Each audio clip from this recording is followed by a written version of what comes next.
mind and soul in the company of friends. Wake up, everybody.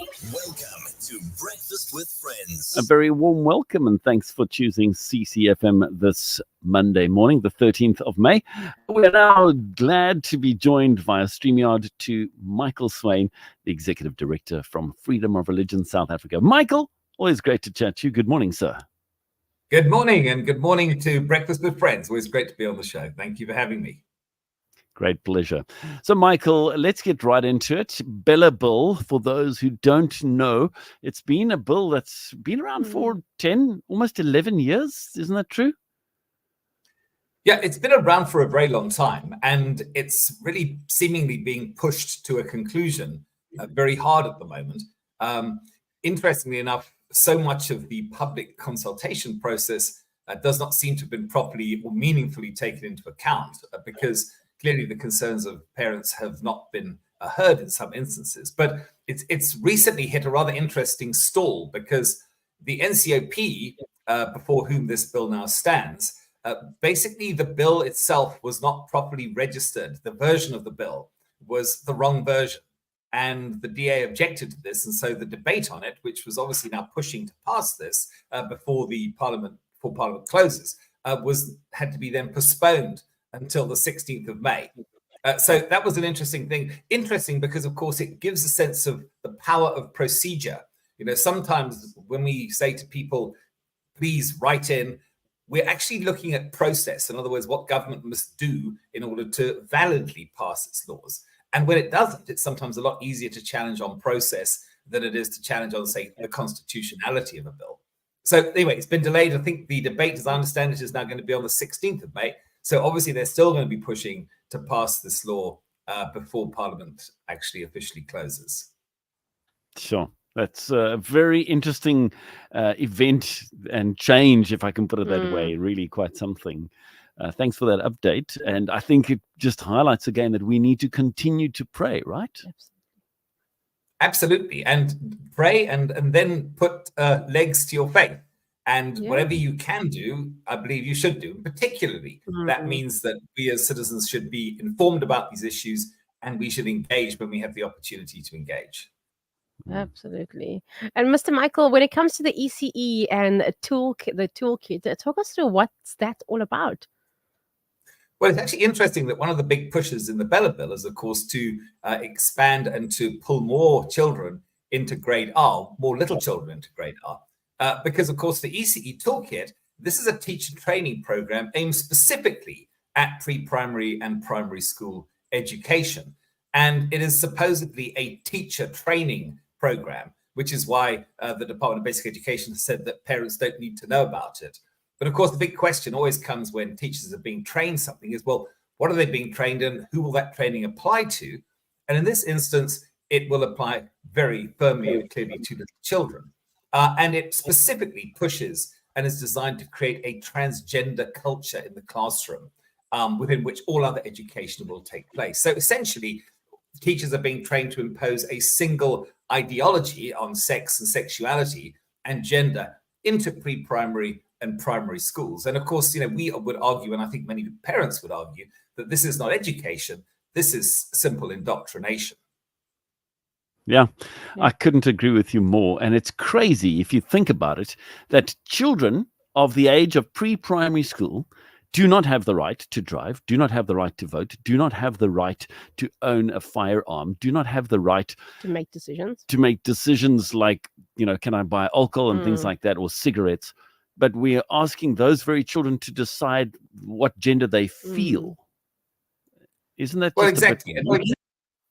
It's completely, obviously, in conflict with the Education Department's own policies, for example.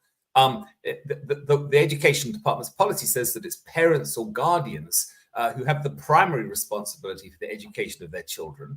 And the inalienable right, and I want to emphasize that word inalienable, that means that it's not something that you're given, it's something that is recognized that you have simply because you are a parent.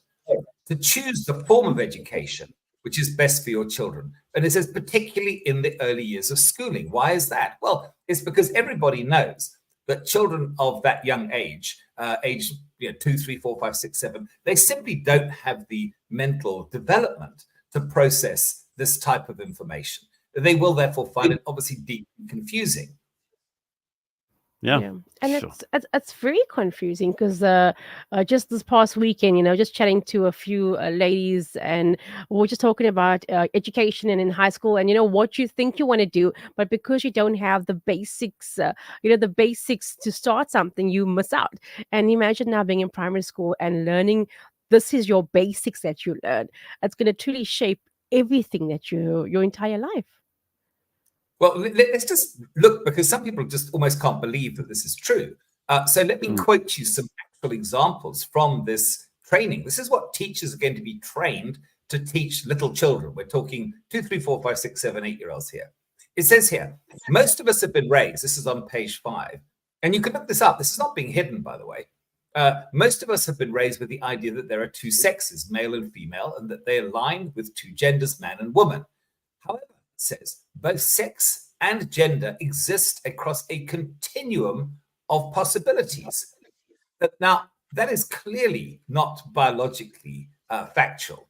Then it goes on to say, early childhood development teachers and practitioners play a central role, and here I quote, to help little children break free from harmful gender stereotypes that hold them back in life, i.e., what you as a parent are teaching your child is being considered, and your children are going to be told that you are trying to harm them and hold them back in life, and teachers are supposed to help them now to break free. Let me give you another example. This is on page 39, is going to take place. It says, growing up, most of us were taught that if you were identifying a single person by a pronoun, you had to use he or she. They was only for groups. Those rules have changed. Well, since when has English grammar changed, and who changed it, and who agreed to that? But it goes on, it says, they and them is now a non-binary way to address someone. Using they or them, and here's the reason for it, lets children know that we cannot assume someone's gender identity just by looking at them. Now, that is incredibly confusing. For a child to be told that if they're sitting next to a little Johnny sitting next to little Jenny, and then being told, actually, little Jenny might be little Jimmy, and we're now going to ask, which is the other thing they're going to do, we're going to ask little Jenny for their preferred name and pronoun so that we can demonstrate that gender identity cannot be assumed. Well, I mean, this is patently confusing indoctrination, and obviously contrary to the views and beliefs and values of many parents who have the right, the inalienable right, to teach their children their views and values. This is causing deep division between children and parents, and of course between parents and teachers, and it cannot possibly be a good outcome. No, Absolutely. definitely not. Michael, we don't have a lot of time. Need to wrap it up and just ask for those who want to find out more, who want to make their voices heard, who want to stand up as active citizens and say, not on my watch. Where do they go? How do they do it? Well, go to the 4SA website, forsa.org.za, and we have a slider at the top. And if you wait a couple of seconds, it goes to the next slider, which will be on this very issue. Have your say, click the button, it takes you to the Dear South Africa site, and you can write an email effectively directly to the Department of Basic Education expressing your views on this. They've given us an email address for that purpose, and it literally takes you 2 minutes. So we encourage you to do that. 32,500 people have already done that. So let's keep going, because the more people who speak up, the louder our voice becomes. Yeah, so on point. Michael Swain, thank you so much for your time. Always great to chat to you. Thanks a million. And thank you to the rest of the team at 4SA. I know it's a very small team, but a very impactful team, very efficient team. Thanks so much for your time. Thank you, Jonathan. Thanks so much.